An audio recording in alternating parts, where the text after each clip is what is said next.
In the shadowed heart of a once mighty capital, where marble columns gleamed under the weight of centuries of ambition, the first cracks appeared not with the roar of cannons, but in the uneasy silence that fell between market shouts and whispered rumors.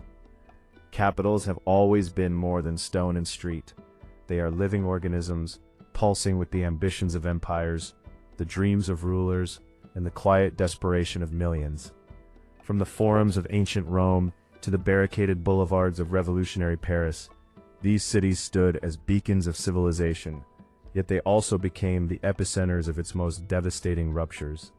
The air thick with the scent of wood smoke and unwashed crowds, cobblestones slick underfoot from recent rains, these places held the fragile illusion of permanence until political breakdowns stripped it away, revealing the raw machinery of power grinding toward collapse. No single trumpet announced the end. Instead, a slow unraveling began, where the symbols of authority, palaces, parliaments, grand squares, transformed from sources of pride into stages for chaos. Viewers today walk these same streets in different eras, sensing how the grandeur of a capital can mask the rot beneath, how the heartbeat of governance can falter when the body politic turns against itself. But no one understood what was coming next, as the invisible threads binding society began to fray in the very places meant to embody strength. The great capitals of history thrived on calculated splendor, their wide avenues designed to project unassailable order. In imperial Rome, the forum buzzed with senators in flowing togas debating laws that shaped continents, while merchants haggled over spices from distant provinces under the watchful gaze of marble emperors. Daily life unfolded in rhythmic predictability. Bakers fired ovens before dawn, filling narrow alleys with the aroma of fresh bread. Artisans hammered bronze in workshops echoing with the clatter of tools. Noble women glided through villas adorned with frescoes depicting heroic conquests. Similar rhythms echoed centuries later in Paris on the eve of upheaval, where the Tuileries gardens hosted elegant promenades under chestnut trees, and the Seine reflected lanterns from crowded bridges, teeming with philosophers, laborers, and courtiers. In these cities, power felt tangible. The creak of carriage wheels on grand boulevards, the tolling of bells summoning the faithful, the distant cheers for victorious legions returning home. Citizens rose with routines anchored in hierarchy. The poor fetched water from public fountains while elites plotted in salons heavy with perfume and intrigue. This was the surface brilliance, a carefully maintained theater where the capital's inhabitants believed their world eternal, unaware that the foundations were already shifting under the pressure of unseen forces gathering in the margins of empire and republic alike. Yet beneath the ordered facade, early invisible warning signs flickered like distant lightning on the horizon. In Rome's later centuries, inflation gnawed at the denarius, its silver content diluted until coins passed hand to hand with growing distrust. While provincial governors grew bold in their corruption, siphoning taxes meant for the eternal city. Whispers in taverns spoke of barbarian migrations pressing against distant borders. But in the capital, life continued with feasts and chariot races, the Senate issuing decrees that papered over deepening fiscal wounds. Parallel fractures emerged in 18th century Paris, where Enlightenment salons debated liberty and equality, even as bread prices soared and royal extravagance at Versailles drained the treasury.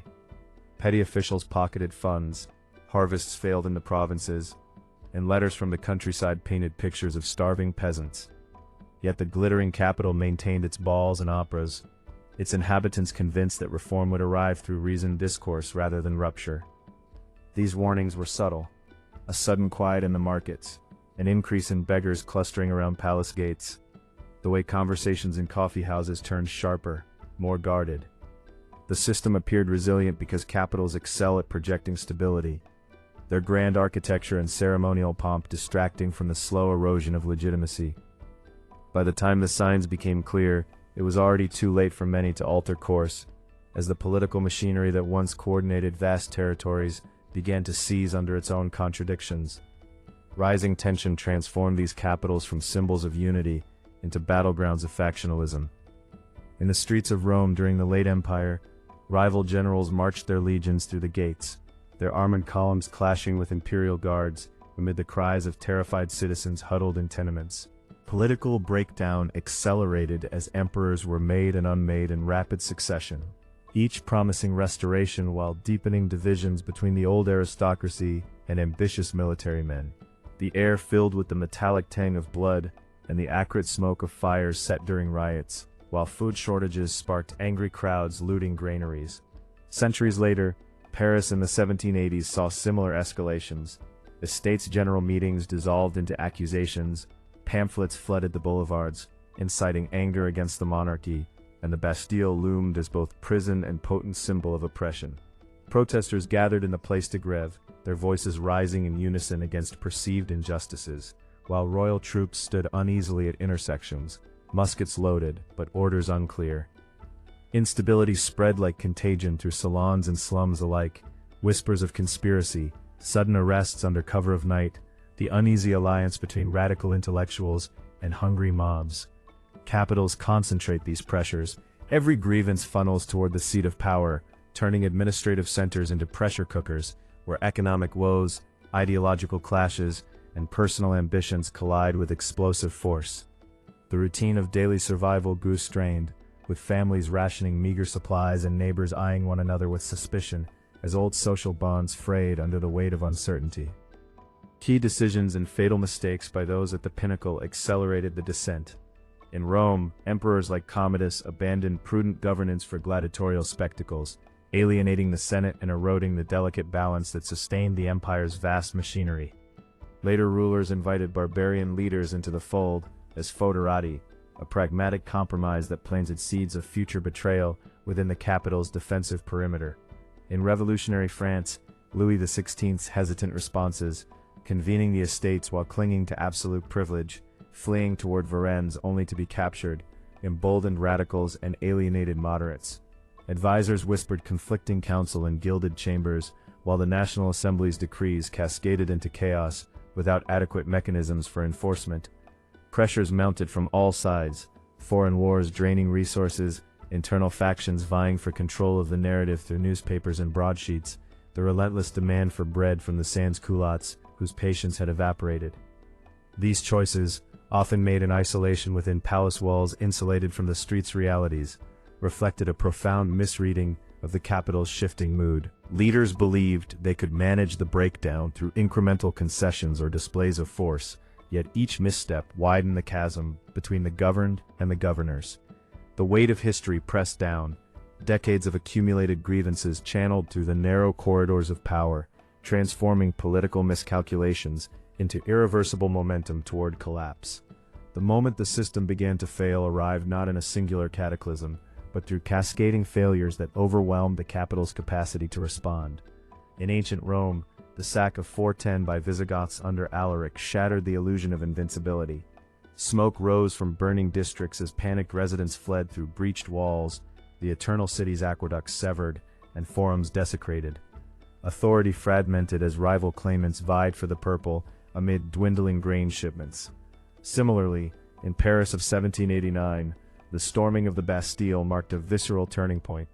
The crowd surging forward with makeshift weapons, the fortress's fall echoing through Europe as a death knell for the old order. Royal troops hesitated, their loyalty fracturing under the pressure of public outrage and internal dissent. Communications broke down, supply lines collapsed, and the machinery of state, tax collection, justice, defense, ground to a halt as competing power centers emerged in the streets and assembly halls. Fear gripped the populace, the creak of carts carrying the wounded, the sudden silence after volleys of gunfire, the acrid smell of gunpowder lingering in once peaceful squares.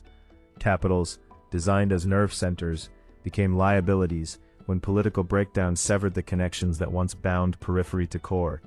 What had been orderly governance dissolved into improvised survival, with officials barricading themselves or fleeing as the tide of events rendered traditional structures obsolete. Human consequences unfolded with brutal intimacy across these collapsing capitals, tearing apart the social fabric that had sustained generations. Families huddled in cellars as factions clashed overhead, children orphaned amid the chaos scavenging for scraps in ruined markets. In Rome's decline, plague and famine stalked the streets, bodies piled in makeshift graves, while survivors turned to banditry or desperate migrations. Social breakdown manifested in the erosion of trust, neighbors denouncing one another to score petty advantages, once respected institutions mocked in public spectacles of humiliation. Revolutionary Paris witnessed the terror's grim machinery, tumbrils rumbling toward the guillotine, crowds roaring approval as aristocrats and moderates alike met their end, the air thick with the metallic scent of blood, and the chance of liberty perverted into vengeance. Economic collapse amplified suffering, hyperinflation rendering currency worthless, shops shuttered, streets patrolled by armed militias enforcing ideological purity. The vulnerable suffered most, the elderly abandoned, women navigating new dangers in lawless districts, artisans watching their livelihoods vanish as trade routes severed. Yet amid the horror, acts of quiet humanity persisted, strangers sharing meager rations, underground networks preserving knowledge, but these were fragile lights against the encroaching darkness.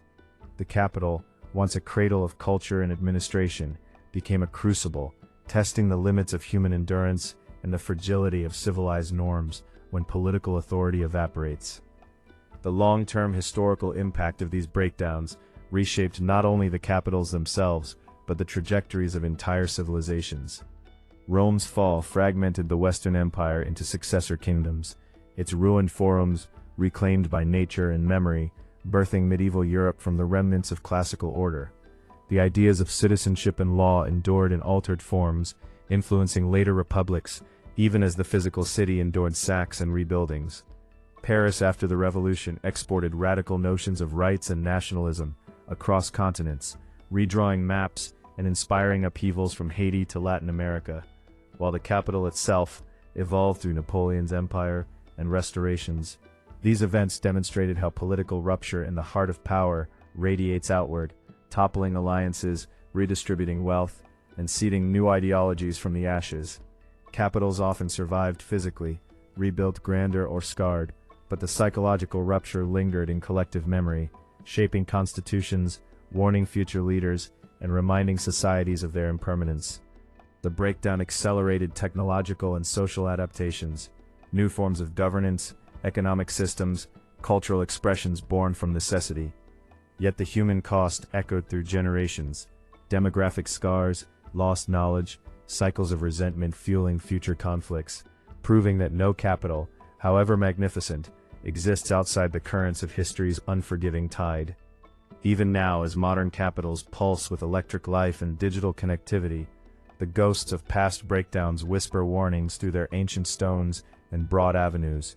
The process of political collapse rarely announces itself with fanfare. It creeps through neglected institutions, polarized discourse, and the quiet alienation of citizens from their seats of power. Rome and Paris stand as archetypes, their experiences etched into the urban landscape. Forum ruins overgrown with weeds, revolutionary plaques on weathered buildings. Reminders that the grandeur we associate with centers of authority can mask profound vulnerabilities. The sensory echoes remain, the distant rumble of discontent, the sudden hush before violence erupts, the resilient human spirit navigating uncertainty. These cities teach that political breakdown is rarely total annihilation, but a painful reconfiguration, where old orders yield to new, often at tremendous cost. The viewer, walking through any capital today, might sense the same fragile equilibrium, the balance between aspiration and decay, unity and fracture, that defined those pivotal eras. In the end, the story of capital cities during political breakdown is one of profound human fragility and enduring resilience. What rises from the rubble often bears little resemblance to what came before, carrying both the scars of rupture and the seeds of renewal. As dusk falls over silent squares once filled with the clamor of history's decisive moments, a haunting quiet settles, inviting reflection on how easily the structures we build can unravel when the political will sustaining them dissolves. The collapse did not begin with chaos. It began quietly, in the hearts of cities that forgot their own mortality.